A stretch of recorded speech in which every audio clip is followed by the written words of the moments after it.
in this most recent press conference just now, Emma called you a gem. So, can talk me a little bit about the relationship that you're building.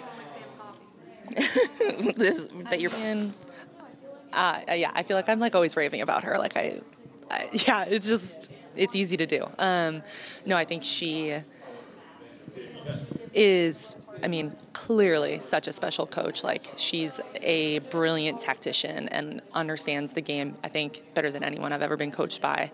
But I think what I enjoy working with her even more than that is just like who she is as a person and her character. I think she has this unique way of caring for players and people in a way that like we're not always familiar with at this level. I think you kind of get to these higher levels and it just is increasingly cutthroat, and it's so competitive, and that's what we love about it. But she brings this care and love to our team that I think we've been missing, and I think ultimately like enables us and empowers us to be the best that we can be. And I think when you're playing for someone who you know really cares about you, like, that's so special, and I think we saw that this summer, and we're going to see it to come. So I'm flattered, but playing for her has just been such a joy, and I know we're just scratching the surface, so I'm so excited for all this to come.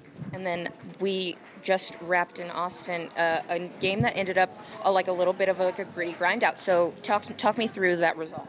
Yeah, I think it was, I mean, any win is a good win. We will take a win. We love to win. That's why we're here, to win games. It's not always pretty. And I think there were some parts of that game that weren't. I think, obviously, we had 2 days of training. It was a quick turnaround from kind of club play back into being together for the first time in a couple months. So, there was obviously some rust we had to shake off, kind of getting used to each other again, getting used to the style and formation we want to play. And so I think, we can have a little bit of grace for that, but also point out the areas that we need to improve, really focus on that going into tomorrow.